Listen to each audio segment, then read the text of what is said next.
அவர்கள் இன்றைக்கு என்ன யோகாசனங்களை நமக்காக கற்றுத்தர இருக்கிறார் என்பதை கவனிக்கலாம். நிகழ்ச்சியில் முதல் பகுதியாக வரவிருப்பது நலமுடன் வாழ.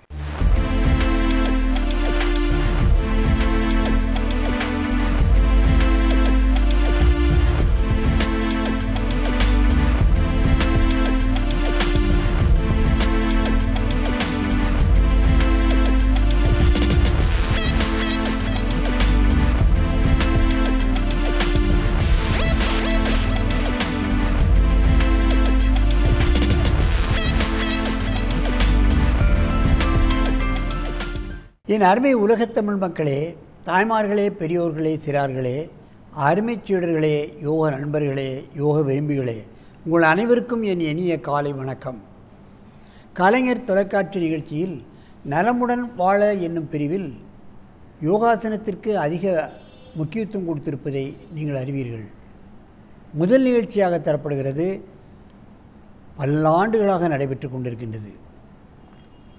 மக்களுக்கு இந்த நிகழ்ச்சி நல்ல பலன்களை கொடுத்து கொண்டிருக்கின்றது.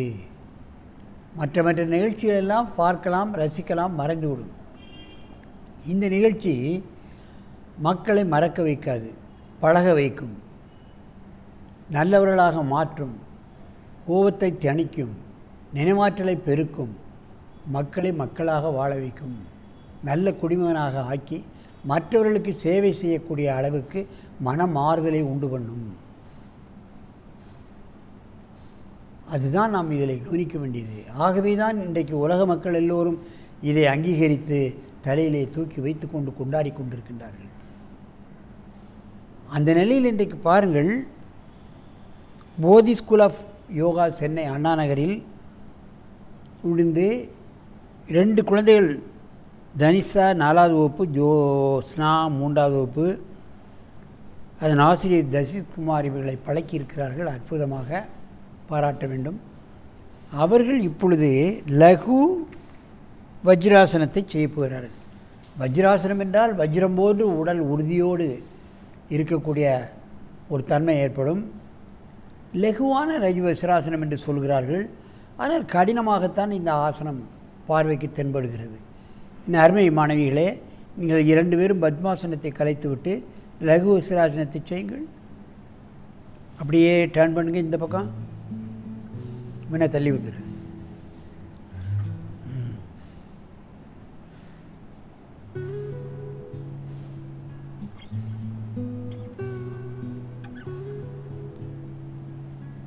முதுகை எந்த அளவுக்கு வளைத்து தலையை காலில் வைத்துக்கொண்டு முட்டை பிடிப்பது என்பது இலகுவான காரியம் இல்லை. சிறு குழந்தைகள் கூட பயிற்சி செய்தால்தான் முடியும்.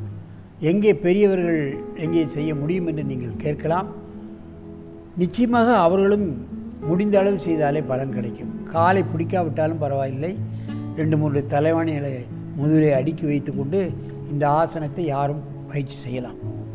பாருங்கள், கழுத்து வளைக்கப்படுகிறது, முதுகு முற்றிலுமாக வளைக்கப்படுகிறது, காலை பிடித்து கொண்டு இழுப்பதால் நெஞ்சு விரிகின்றது.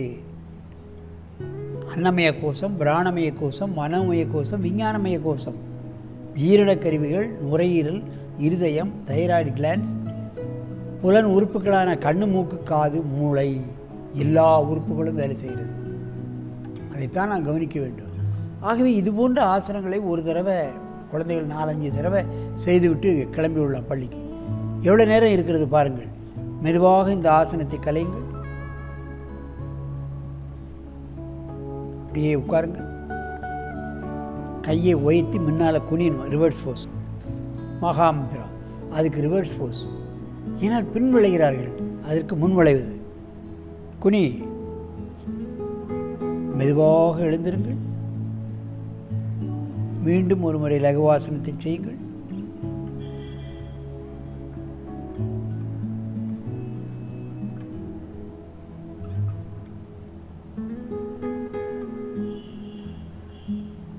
இதில் நன்றாக மூச்சை இழுக்கலாம். நுரையீரல் விரிவடைந்து காணப்படுகின்ற காரணத்தினால் நன்றாக 4-5 மூச்சை இழுங்கள். லகு வஜ்ராசனம் திடமனதை ஏற்படுத்தக்கூடியது. மெதுவாக இந்த ஆசனத்தை கலையுங்கள்.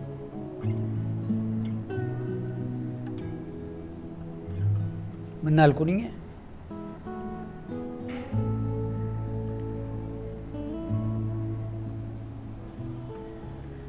மெதுவாக எழுந்திருங்கள்.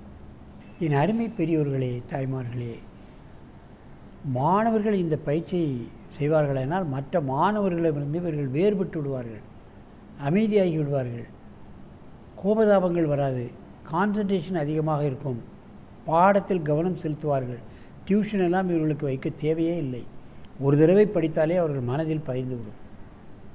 அந்த மாதிரியான அற்புதமான நிலைகளெல்லாம் மாணவர்களுக்கு மாற்றம் தெரிவதையெல்லாம் நாம் பார்க்கலாம்.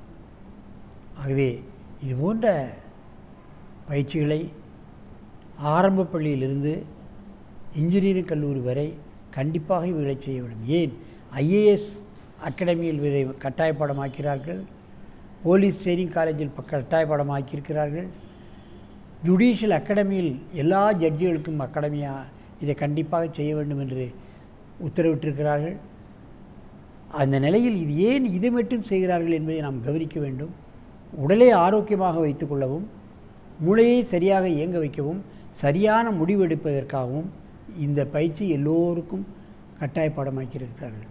ஆகவே உழவர் முதல் உழைப்பாளிகள் முதல் ஏன் பெரிய பெரிய அதிகாரிகள் வரை மாணவர்களும் இந்த பயிற்சியை பெற்று உடலையும் உள்ளத்தையும் ஆரோக்கியமாக வைத்துக்கொண்டு இனிது நெடிது வாழ வேண்டும் என்று கேட்டு உங்களிடமிருந்து விடைபெறுவது ஆசனம் ஆண்டியப்பன். வணக்கம்.